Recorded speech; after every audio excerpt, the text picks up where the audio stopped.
দুনিয়া তৃপ্ত করে না, দুনিয়ায় তৃপ্তি মিলে না বন্ধু। এটা তৃপ্তের জায়গা নয়, এটা তৃপ্ত হওয়ার জায়গা নয় বন্ধু। আল্লাহ তাআলা কোরআনে ওয়াদা দিছে, বান্দা জান্নাতে আইসো, তোমার আমি তৃপ্ত করে দেব, সুখে ভরে দেব। মা তাশতাহি আনফুসুকুম, যা দিল চাইবে বান্দা আমি সব দেব। তোমার চাওয়া শেষ হইলে ওয়ালাদাইনা মাজিদ, আমার কাছে আরো অগণিত আছে কোটি কোটি নিয়ামত, যেগুলো তুমি নামও জানো না, চিনো না বান্দা। তুমি চাও নাই, আমি আল্লাহ নিজের থেকে আরো কোটি কোটি দেব। তুমি আইসো বান্দা, তুমি জান্নাতে আসো, তুমি সবর করো, অপেক্ষা করো। আল্লাহ আমাকেও বুঝার তৌফিক দান করেন, সবাইকে বুঝার তৌফিক দান করেন। আপনাদের এই মাহফিল আমি শুরু থেকেই বললাম কষ্টের আয়োজন। কষ্ট করে ভাবেন, নিজের ফিকির করেন, নিজের ভালো নিজের কল্যাণ ভাবতে শিখেন। আমি যে আয়াতগুলো পড়ছি এবার তর্জমা শুনেন, তাইলে আমার কথা শেষ। আয়াতগুলো মূল বক্তব্য হইল আল্লাহ তাআলা বলছেন এই পৃথিবী একদিন শেষ হবে, হাসরের মাঠ কায়েম হবে, মানুষগুলোর দুইটা অবস্থা হবে, কিছু আমার প্রিয় বান্দা হবে, কিছু নাফরমান বান্দা হবে। আল্লাহ তাআলা এই কথাটা খুব গুরুত্ব দিয়া কোরআনে বুঝাইছে, বান্দা এই রং রসের এই সৌন্দর্যময় পৃথিবী তোমার কাছে যত লোভনীয়ই মনে হোক, আকর্ষণীয় মনে হোক, তবে এটা নিশ্চিত যে তুমিও থাকবা না, দুনিয়াও থাকবে না। এই কথাটা মনে রাখো বান্দা। এটা যদি মনে রাখতে পারো তো জিন্দেগি সুন্দর হবে, জীবন সুন্দর হবে। এই জন্য কোরআনুল কারীমে আল্লাহ তাআলা খুব এই কথাটা বুঝাইতে চাইছে, বান্দা এই এত সুন্দর পৃথিবী দেখে তুমি যতই বিমোহিত হও, মুগ্ধ হও, তো মনে রাখো এটা থাকবে না, আমি একদিন ভেঙে ফেলব। ইযাস সামাউন ফাতারাত, আসমান ভেঙে চুরচুর হবে। ওয়া ইদাল কাওয়াকিবুন তাসারাত, তারকারাজি খসে খসে পড়বে, পাহাড়গুলো উঠতে থাকবে তুলার মতো। ওয়া তাকুনুল জিবালু কাল ইহনিল মানফুশ ওয়া বুসাতিল জিবালু বাসসা, পাহাড়গুলো তুলার মতো উঠতে থাকবে, সাগর নদীর পানিগুলো টকবক করে উতরাইতে থাকবে। মা তার কোলের বাচ্চাকে ছুঁড়ে ফেলে দিবে, গর্ভবতী নারীর বাচ্চা নিজে নিজে বের হয়ে যাবে, সব মানুষ পাগলের মতো মাতালের মতো হয়ে যাবে। ইসরাফিল ফু দিবে, জমিনের মধ্যে ভূমিকম্প শুরু হবে, বিকট শব্দে আওয়াজ হবে। আল কারিআতু মাল কারিআ। আল্লাহ তাআলা এই কথাগুলো বহুভাবে বহু আয়াতে বুঝাইতে চাইছেন, বুঝাইয়া বলছেন, বান্দা একদিন তুমিও শেষ হবা, আমার এই সৃষ্টি জগৎ শেষ হবে, হাসরের মাঠ কায়েম হবে। তো এখানেও আল্লাহ তাআলা বলছেন, কাল্লা ইদা দুক্কাতিল আরদু দাক্কান দাক্কা, সাবধান বান্দা, মনে রেখো এই জমিন একদিন চূর্ণ বিচূর্ণ হয়ে যাবে। কি হবে বলেন না? ওইখানে একটা কথা আছে, লম্বা কথা, অতুহিব্বুনাল মালা হুব্বান জাম্মা। আল্লাহ তাআলা বলেন, বান্দা দুনিয়ার মাল আর সম্পদের ভালোবাসাটাকেই তোমরা খুব গভীরভাবে দিলের মধ্যে বসায় লাইলা। তবে মনে রাখো, দুনিয়াকে তুমি যত ভালোবাসো, যত মজবুত করো, যত বিল্ডিং, যত ফাইলিং, যত মজবুতই হোক না কেন, এটাই মনে রাখো আমি আল্লাহ এই জমিন, এই সৃষ্টি একদিন ভেঙ্গে চুরে তছনছ করে ফেলব, চূর্ণ বিচূর্ণ হয়ে যাবে। কাল্লা ইদা দুক্কাতিল আরদু দাক্কান দাক্কা। এরপরে হাসরের মাঠ কায়েম হবে। তো হাসরের মাঠের দৃশ্যটা আল্লাহ তুলে ধরছে যে হাসরের মাঠ কায়েম হবে, মানুষগুলো সব দাঁড়ানো থাকবে, আদম থেকে ইসরাফিলের ফু পর্যন্ত। এই দাঁড়ানো অবস্থায় আল্লাহ তাআলা বলতেছেন, ওয়াজা রাব্বুক, আল্লাহ তাআলা মহান আল্লাহ পাক, তিনি তার শান অনুপাতে হাসরের ময়দানে উপস্থিত হবেন। ওয়াল মালাকু সাফফান সাফফা, কোটি কোটি ফেরেশতা সারিবদ্ধভাবে লাইন ধরে দাঁড়াবে, চারদিকে কোটি কোটি ফেরেশতা, মহান আল্লাহ পাক উপস্থিত, আর মানুষগুলো সব দাঁড়ানো। এই কল্পনা করে হাসরের মাঠ। এবার কি হবে? আল্লাহ বলেন, ওয়াজিআ ইয়াউমাইদিন বিজাহান্নাম। এই অবস্থায় ফেরেশতারা জাহান্নামকে ৭০,০০০ আগুনের শেকল দিয়ে টেনে হাসরের ময়দানে উপস্থিত করবে। মানুষগুলো সচক্ষে জাহান্নামকে দেখবে।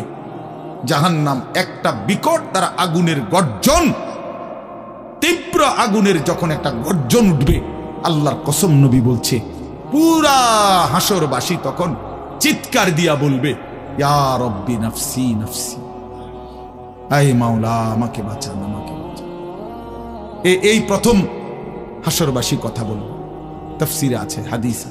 মানে প্রথম চুপচাপ দাঁড়ায় থাকবে, কিন্তু জাহান্নামকে যখন দেখবে, জাহান্নামের চিৎকার যখন শুনবে, তখন পুরা হাসরের ময়দানে চিৎকার উঠবে, ইয়া রব্বি নাফসি নাফসি, আল্লাহ আমাকে বাঁচা। নবী সাল্লাল্লাহু আলাইহি ওয়াসাল্লাম বলেন, আল্লাহ তাআলা ফেরেশতারা যেন দেখাই দিবে ইব্রাহিম আলাইহিস সালামকে, ওই যে আপনার ছেলে ইসমাঈল, তার ব্যাপারে কিছু বলবেন।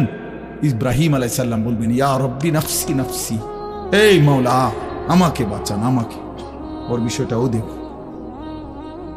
ইয়াকুব আলাইহিস সালাম, ওনার ছেলে ইউসুফ আলাইহিস সালাম, এটা সেই ছেলে 40টা বছর দুনিয়াতে, যার জন্য উনি কাঁদছিলেন। ফেরেশতারা বলবো, ওই যে ইউসুফকে দেখা যায়, তার ব্যাপারে কিছু বলবেন। ইয়াকুব আলাইহিস সালাম বলবেন, ইয়া রব্বি নাফসি নাফসি, এই মাওলা আমারে বাঁচান, আমার। ওটাও বুঝো। ওয়াজিআ ইয়াউমাইদিন বিজাহান্নাম, জাহান্নামকে হাসরের ময়দানে আনা হবে। বন্ধু, বিষয়টারে তুমি আমি খামখেয়ালি মনে করো না বাপ। হাদিসের মধ্যে আছে, হযরত ইরবাজ ইবনে সারিয়া, রাসূলুল্লাহ সাল্লাল্লাহু আলাইহি ওয়াসাল্লামের একজন সাহাবী, ইরবাজ ওনার নাম। উনি বর্ণনা করছেন যে একদিন রাসূলুল্লাহ সাল্লাল্লাহু আলাইহি সাল্লাম আমাদের মাঝে ওয়াজ করলেন। ওয়াজানা রাসূলুল্লাহ সাল্লাল্লাহু আলাইহি ওয়াসাল্লাম। দুই একজন স্বেচ্ছাসেবক ভাই কাজ করে খেদমত করো, যে বলো যে বসতে। তো আল্লাহ রাসূল সাল্লাল্লাহু আলাইহি সাল্লাম তিনি বলেন যে আমাদেরকে ওয়াজ করলেন। এই ওয়াজ, এই শব্দটা কোরআনের শব্দ, রাসূলুল্লাহ সাল্লাল্লাহু আলাইহি সাল্লামের জন্য ব্যবহৃত শব্দ। ওয়াজ ওয়াজ এটাই সুন্দর। প্রোগ্রাম, এই আজকেও একজন আমারে একটু আগে, হুজুর এখন কোথায় প্রোগ্রাম? না, কোথাও না। হয়তো আপনি এখন কোথাও কোরআনে ওয়াজ যাবেন না? হ্যাঁ যাবো, ওয়াজে তো আছে আব্দুল্লাহপুর দেবিদ্দার। মানে আমার তো এখন এটা ওয়াজ মাহফিল, এটা প্রোগ্রাম। প্রোগ্রাম কি? তা প্রোগ্রাম আর ওয়াজ সমার্থবোধক শব্দ নয়। ওয়াজের ইংরেজি না প্রোগ্রাম, ওয়াজ ওয়াজি, এটাই। তার মানে প্রোগ্রাম তো যে কোনো অনুষ্ঠানকে বলে, খানা দানা, যে কোনো আড্ডা, এটাও তো একটা প্রোগ্রাম। কিন্তু রাসূলুল্লাহ সাল্লাল্লাহু আলাইহি সাল্লামের সাহাবীরা ব্যবহার করছেন যে নবীজি আমাদের মাঝে ওয়াজ করলেন। আপনার কাছে এটা পুরান পুরান মনে হইল, এটা হাদিসের শব্দ। ইয়াইজুকুম লাআল্লাকুম তাযাক্কারুন, এই যে কোরআন শরীফ আছে, আল্লাহ বলেন আমি ওয়াজ করতেছি তোমাদেরকে, যেন তোমরা আমি আল্লাহর ওয়াজ থেকে উপদেশ গ্রহণ করতে পারো। ইয়াইজুকুম, যে কোনো আলেমকে জিজ্ঞাসা করে, ইন্নাল্লাহা ইয়া'মুরু বিল আদলি ওয়াল ইহসান ওয়া ইতাই যিল কুরবা ওয়া ইয়ানহা আনিল ফাহশাই ওয়াল মুনকারি ওয়াল বাগি ইয়াইজুকুম লাআল্লাকুম তাযাক্কারুন। এজন্য ওয়াজ, এই শব্দটা কোরআনের শব্দ, এটা রাসূলুল্লাহ সাল্লাল্লাহু আলাইহি সাল্লামের শব্দ। তাহলে এর চাইতে দামি হয়ে গেল প্রোগ্রাম? কথা বলেন না। যাই হোক, তো বলতেছিলাম আল্লাহর নবী সাল্লাল্লাহু আলাইহি ওয়াসাল্লাম তিনি বললেন, ওয়াজ করলেন, সাহাবী বলতেছেন। তো এটা আমাদের অবস্থা কি হলো, শ্রোতাদের হালাত কি হলো? নবী সাল্লাল্লাহু আলাইহি সাল্লামের সাহাবী বলেন, শ্রোতাদের অবস্থা হলো দুইটা, জারাফাত মিনহাল উয়ুন ওয়া ওয়াজিলাত মিনহাল কুলুব। নবীজির ওয়াজের পরে আমাদের হালাত হলো এই যে আমাদের চোখ দিয়ে অঝরে পানি ঝরতে লাগলো, আমাদের দিল আল্লাহর ভয়ে কাঁপতে লাগলো। সরাসরি হাদিসের। তাহলে ওয়াজের মাকসাদ বুঝলেন কিনা, যে কি হওয়া উচিত ছিল? চোখে পানি ঝরছে আর দিল আল্লাহর ভয়ে কাঁপতেছে।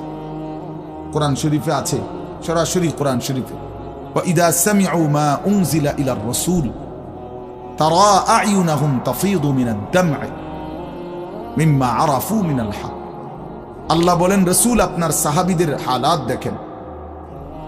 আমি আল্লাহর কোরআন যখন আপনার উপরে নাজিল করা হয়, আর আপনি যখন সাহাবীদের সামনে এই কোরআন তেলাওয়াত করেন, তারা আয়ুনাহুম, ওই দেখেন ভাই, ওই দেখেন, দেখছেন কি পরিমাণ অপদার্থ এটা? এরকম করলে কেন ভাই তুমি? আরে তুমি মিয়া জ্যাকেটওয়ালা, তুমি আবার পিছে চাও কেন? তুমি চিনো না আমারে, কোনোদিন দেখো নাই? আমি 1 মিনিটের জন্য ছেড়ে দিতে রাজি না। আমি নওজওয়ানের পরিবর্তন চাই। এই এক ফিকির নিয়া জিন্দিগির আমার মেহনত, প্রতিটা নওজওয়ানের বদলানো চাই। এই জন্য সোজা কেউ না বলুক, তার আমি বলবো, আমি নিয়ত করছি যে একদিন পারি একদিন বলবো। যেদিন বলতে পারবো না, নাই। পৃথিবী থেকে কোনোদিন যদি নাই তো নাই, কিন্তু ছেড়ে দেব না আমি ইনশাআল্লাহ। লক্ষ লক্ষ মুসলমানের কিশোর তরুণ যুবক একরকম এটা ভাবছে, এরা ছেলেরা, যে এদের কোনো অভিভাবক নাই, আপন মা বলার সাহস পায় না, আপন বাবা বলার সাহস পায় না, এলাকার কেউ কিছু বলার সাহস পায় না। তোমরা ছেলেরা মিয়া যা মন চায় তাই করতেছো নিজের খেয়াল খুশি মতো। আরে ভাইয়া, এভাবে নিয়ন্ত্রণহীন, অভিভাবকহীন, কারো তত্ত্বাবধানবিহীন জীবন জন্তু জানোয়ারের জীবন বেটা। আমি বললাম বেটা, যার মাথার উপরে কোনো ছায়া নাই, যার কোনো অভিভাবক নাই, যারে আগলাইয়া রাখে না কেউ, যারে শুধরাইয়া দেয় না কেউ, আল্লাহর কসম ওই জীবন জানোয়ারের জীবন বেটা, জন্তু জানোয়ারের জীবন। তোমার মনে যা চাই তাই করবা, এটাকে আল্লাহ কোরআনে বলছে এই লোকটার পরিচয় হলো সে জানোয়ার, যার জীবনের কোনো নিয়ন্ত্রণ নেই। রাতের বাজে 3টা ঘুমায় না, সকাল বাজে 9টা ওঠে না। দেখিতা তো পাগল না ছাগল না, এটা পতনেরও টাইম নাই, উড়নেরও কি নাই। এটা কোনো জীবন হলো না, এটা জানোয়ারের জীবন না। সারা রাত, রাতের 3টা বাজে মোবাইলে উলঙ্গ ছবি দেখতেছে। আস্তাগফিরুল্লাহ, আস্তাগফিরুল্লাহ। স্বাভাবিকভাবে জি বলো ভাই, রসিকতা করো না, তামাশা করো না, বিকট আওয়াজে যেই বলারও দরকার নেই, স্বাভাবিক শুনতে থাকো ভাইয়া। এই জন্য আমি বললাম ভাই, রাগ হইও না, আল্লাহ তোমারও বরকত দান করে। কিন্তু আমার বলার উদ্দেশ্য হলো আমাদের পরিবর্তন দরকার, সংশোধন দরকার, আমাদের জিন্দেগি সাজানো দরকার। আমি এই কথাটাই বলতেছিলাম যে মাহফিলের মাকসাদ বিবেক জাগানো, দিল জাগানো, দিল জাগানো, অনুভূতি সৃষ্টি করা। যাহা আমি কি করছি, আমি কি করছি, আসলে আমার কি করা উচিত ছিল। তাইলে কোরআনুল কারীমের মধ্যে আল্লাহ তাআলা বলছেন, আল্লাহর কথা শুনলে সাহাবীদের চোখ দিয়ে তারা আয়ুনাহুম তাফিদু মিনাদ দাম'i, নবী আপনি দেখবেন আপনার সবগুলো সাহাবীর চোখ থেকে অঝরে পানি ঝরছে, কাঁদতেছে। আল্লাহর কোরআন শুনলে সাহাবীরা কাঁদতেন। কোরআন শরীফে একটা সূরা আছে 29 পারা, সূরা দাহার, কোরআন শরীফের 75 নম্বর সূরা, 76 নম্বর সূরা। এই সূরাটা ছোট্ট একটা সূরা। এই সূরার মধ্যে জান্নাতের অসাধারণ বর্ণনা আছে। যেদিন এই সূরাটা নাজিল হইছে, নবীজি উপস্থিত সাহাবী যারা ছিল সামনে, তখন জিব্রাইল মাত্র নাজিল করছে, নবী সাল্লাল্লাহু আলাইহি সাল্লাম সাহাবীদের সামনে শুনাইছে এটা, এই সূরাটা। এই সূরার মধ্যে জান্নাতের খুব সুন্দর বর্ণনা আছে, সূরা দাহার। তো এই সূরার এই জান্নাতের বর্ণনা শুইনা এইখানে বসা একজন সাহাবী, কালো, রজুলুন আসওয়াদ তাফসিরে আছে, উনি ছিলেন একদম কালো রঙের সাহাবী, সহজ সরল সাহাবী। এইখানে বসেই একটা চিৎকার দিছে জান্নাতের আকাঙ্ক্ষায়, ওইখানে ইন্তেকাল করছে। আল্লাহর নবী সাল্লাল্লাহু আলাইহি সাল্লাম বলছেন, লাকাদ আখরাজা নাফসা সাহিবিকুম আশ-শাওকু ইলাল জান্নাহ, তোমাদের সাথী জান্নাতের শৌক আগ্রহে জীবন দিয়ে দিল। দেখো, जान दिए दिलो जान, निकल जाए दम तेरे कदमों के नीचे, यही दिल की हसरत, यही दिल की आरज़ू है। আল্লাহর প্রিয় বান্দারা এটা বলে যে, হে বড় মাওলা, আপনার কদমের নিচে জীবন দিয়ে দিলাম। এটাই ছিল দিলের তামান্না, এটাই ছিল দিলের আফসোস, আহাজার।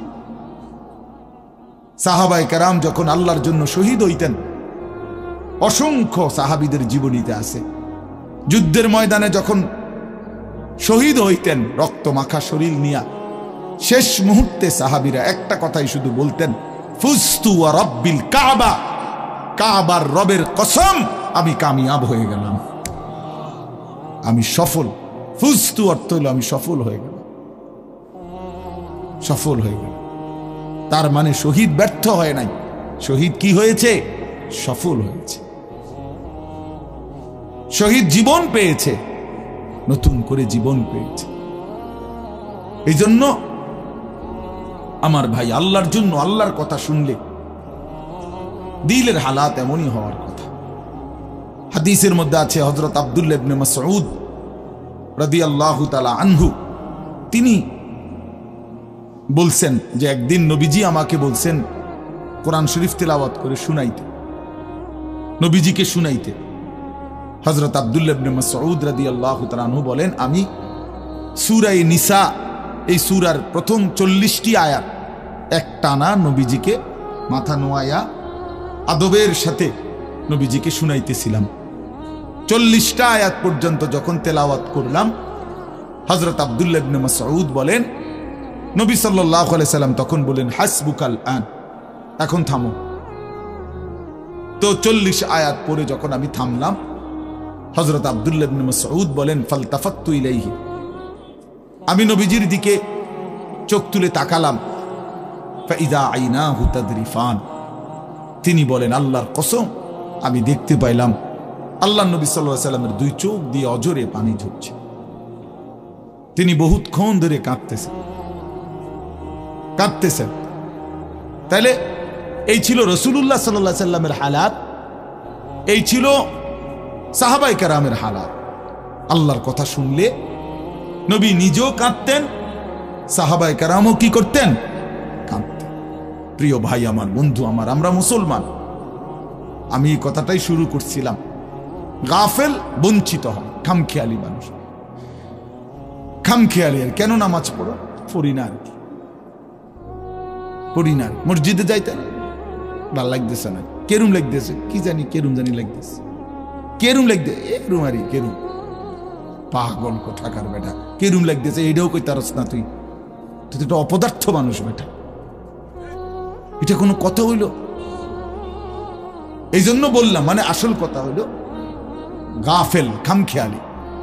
কোরআন শরীফে আছে যত লোক জাহান্নামে যাবে, আল্লাহর কসম ভাইয়া শোনো, যত লোককে আল্লাহ জাহান্নামে ফেলবে, আল্লাহ কোরআনে স্পষ্ট বলছে সবগুলোর পরিচয় হলো উলাইকা হুমুল গাফিলুন, এগুলো গাফিল।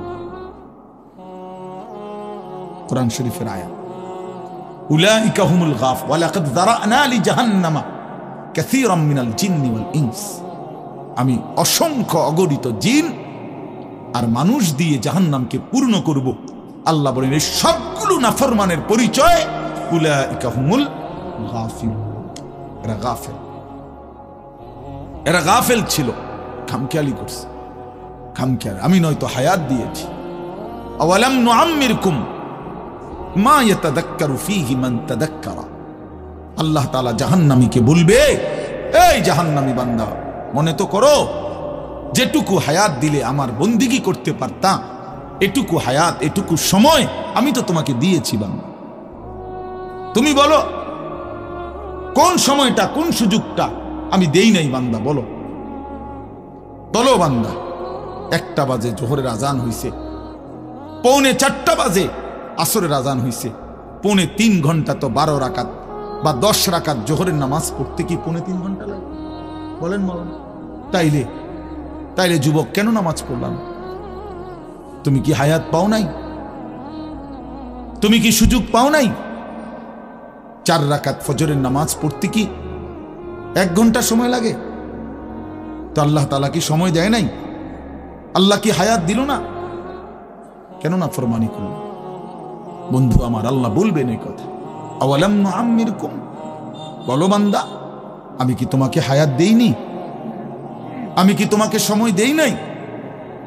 কোরআন শরীফে আছে আল্লাহ বলছেন এটা।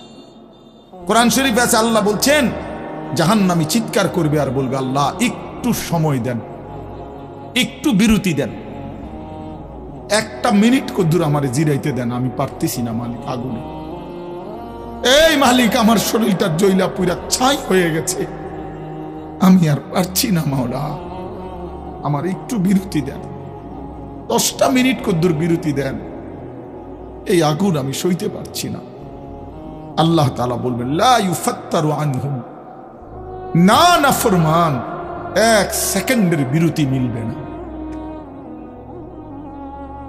অহুম ফীহি মুবলিসুন, আল্লাহ বলে জাহান্নামী চিরদিন অনন্তকাল মলিন চেহারা, বিমর্ষ চেহারা নিয়েই পড়ে থাকবে, কোনদিন তার মুখে হাসি ফুটবে না।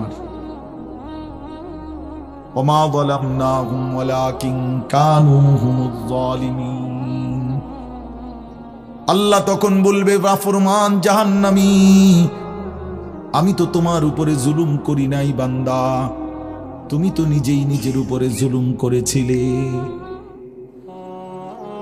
আমি জুলুম করি নাই। আমি যতগুলো হুকুম করেছি, যতগুলো নিষেধ করেছি বান্দা, প্রতিটা হুকুম পালন করার যোগ্যতাও আমি শরীরে দিয়েছি। তুমি যদি রুকু করতে না পারতা আমি বলতাম না, তুমি যদি সেজদা করতে না পারতা তাইলে আমি হুকুম করতাম না। আমি তো গাছকে বলি নাই সেজদা করতে, তোমারে বলছি। আমি তো মাছকে বলি নাই সেজদা করতে, তোমাকে বলেছি, কারণ তোমাকে তো যোগ্যতাও দিয়েছি। ইন্না হাদাইনাহুস সাবিলা, আল্লাহ বলেন আমি তো বুঝাইবার জন্য আমার পক্ষ থেকে প্রতিনিধিও পাঠিয়েছি, আমি তো বুঝবার জন্য আসমানি কিতাবও দিয়েছি, নবীও দিলাম, রাসূলও দিলাম, উলামায়ে কেরামকেও দিলাম, কিতাবও দিলাম, শরীরেও মানার যোগ্যতা দিলাম, তাইলে কেন পারলা না বান্দা? নামাজ পড়ার যোগ্যতাও আছে, বুঝাইয়া বলার লোকও আছে, বুঝবার মতো কিতাবও আছে, কেন পড়লেন না বলেন? আপনারা যে কেউ যদি সিদ্ধান্ত নেন 2 রাকাত নামাজ পড়বেন, তাহলে আপনাদের শরীরে পড়ার যোগ্যতা আছে কিনা? আপনারা যদি সিদ্ধান্ত নেন কিভাবে পড়বো, তো এই কথা বুঝাইয়া বলার জন্য কোনো আলেম আছে কিনা? যদি বলেন কোরআন থেকে কইলেন, তো এটা দেখানোর মতো কিতাব আছে কিনা? তো কি সমস্যার কারণে পারলেন না? বন্ধু বলেন, প্রিয় ভাই বলো, আমার নওজোয়ান সন্তানরা বলো, ভাইয়া কি কারণে পারলা না? আজকের সারাদিনে 5 ওয়াক্ত নামাজ কেন পড়তে পারলা না দোস্ত? কেন পড়তে পারলা? হ্যাঁ, এই পৃথিবীতে কত বন্ধুর কত আবদার রক্ষা করলেন, পরম বন্ধু মহান আল্লাহ পাকের কোনো আবদার রক্ষা করলেন না। সামান্যটুকু উপকার যে করছে তারে কতবার থ্যাংক ইউ দিলেন। 24 ঘন্টা যিনি লালন পালন করছে তারে একবারও সেজদা দিলেন না। এই নাফরমান, তুই এত বড় গাদ্দার কেমনে হইলি বেটা? বেনামাজির চাইতে বড় গাদ্দার আর কে হইতে পারে? বেনামাজির চাইতে বেয়াদব, অসভ্য আর কি? বেনামাজি অসভ্য, অসভ্য বেনামাজি শয়তান, যার কপালে সেজদা নাই ওই শয়তান, শয়তান, শয়তান, ওইটা শয়তান। আমি বললাম, আল্লাহর কোরআন বলছে, ইবলিস তুই সেজদা দিলি না, আজকের থেকে তুই শয়তান। ইবলিস রে এর আগে শয়তান বলতো না, বলতো না, আজকের থেকে শয়তান, আজকের থেকে রাজিম, ফখরুজ ফা ইন্নাকা রাজিম।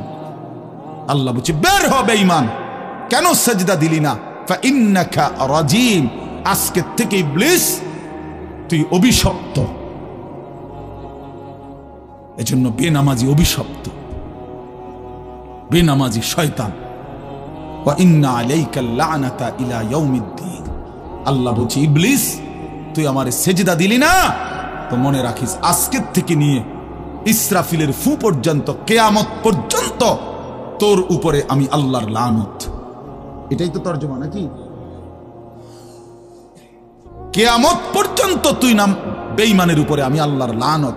এই জন্য বেনামাজি মনে রাখো, এই যুবক তোমরা যারা নামাজ পড়ো না, তোর উপরে আল্লাহর লানত, আল্লাহর লানত, তোর খোদার গজব তোর উপরে, মনে রাখিস।